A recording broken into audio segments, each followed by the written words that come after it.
Mjomba, shikamoo. Marahaba jomba. Sasa hizi Vizuri. Nimekuona mbone mapema hivi. Shuleni vipi? La vizuri, lakini nimekuwa tumetuma pesa ya school fees, wao tumefukuzwa. Sasa pesa school fees si mimi nililipa? Mwanzo keti hapa. Sababu hapo umeketi vibaya. Haya niambie, kuna nini? Tumetoa pesa ya school fees shuleni, hapo amesema tusikae siku 2 nyumbani, kwetu turudi shuleni. Lakini mwalimu mimi nilimpatia pesa na nilimpatia pesa kwa taslim. Nikamwambia hii pesa ni ya mjomba wangu, mimi natafuta pesa ili mjomba wangu aende shule. Unaona? Sasa nilimpatia kila kitu. Pesa nilimpatia 1500 ya school fees. Nikamwambia hizi 1500 ni ya mjomba wangu, kwa hiyo inapaswa mjomba wangu asome wala asirudi nyumbani. Kwa nini akufukuze? Kwa nini?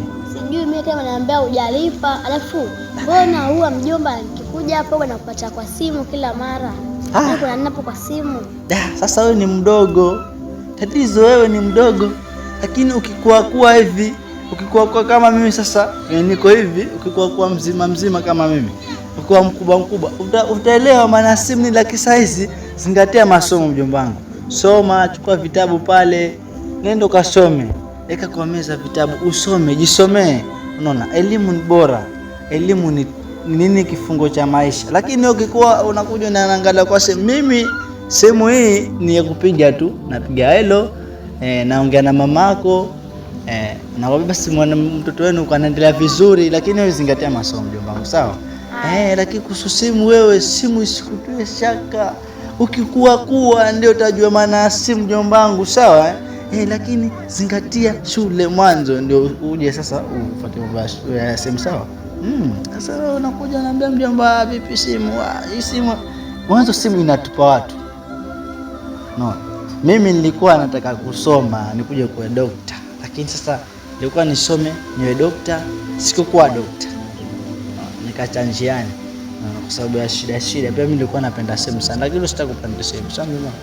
Kwa hiyo wewe mimi wa mwalimu taongea naye. Lakini mwalimu vipi? Mimi nilipata 1500 wajua. Si kitambo, juzi tayari nilipata 1500. Ngombe hii pesa ni ya mjomba wangu, inapaswa mjomba wangu afanye nini? Asome kwa bidii. Kwa nini amregesha shuleni? Kwa nini? Mbali na kufukuzwa, kuna nini tena shuleni? Shuleni hakuna kitu, masomo yanaenda vizuri. Masomo yako vizuri?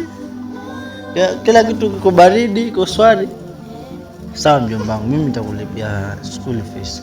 Lakini mimi nataka kuzingatia masomo. Soma kwa bidii. Masomo ni ufunguo wa maisha. Sawa? Ukisoma utakuja kuwe dokta. Unaona?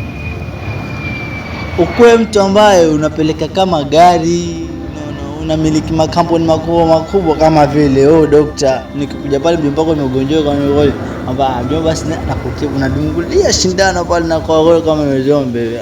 Sawa mjomba wangu. Special. Zingatia masomo mwanzo. Masomo ni muhimu sana kwa binadamu.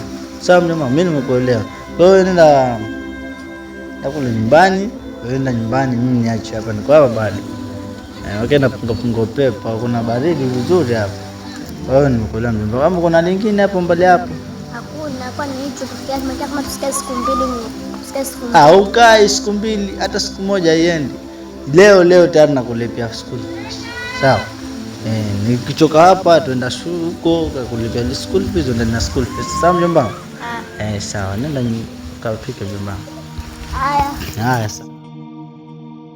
Lakini matatizo gani hapa? Nilipa mimi shule 1500. Mwalimu, shika pesa ya mjomba wangu, hii pesa mwalimu 1500. Lipa hii pesa mwalimu. Sasa mwalimu anakapo anajipanga, anasema basi wacha nimfukuze shule ili nipate mkongo. Simulipi. Mwanzo akicheza mjomba wangu namtoa pale kule shule, nampiga transfer. Anasomea huko mbali. Mambo ya kusema eti nalipa pesa alafu mjomba wangu ameanza mambo. Asio anataka kunilaki plani. Lakini nitaenda mwenyewe kwa shule. Nitaenda mwenyewe.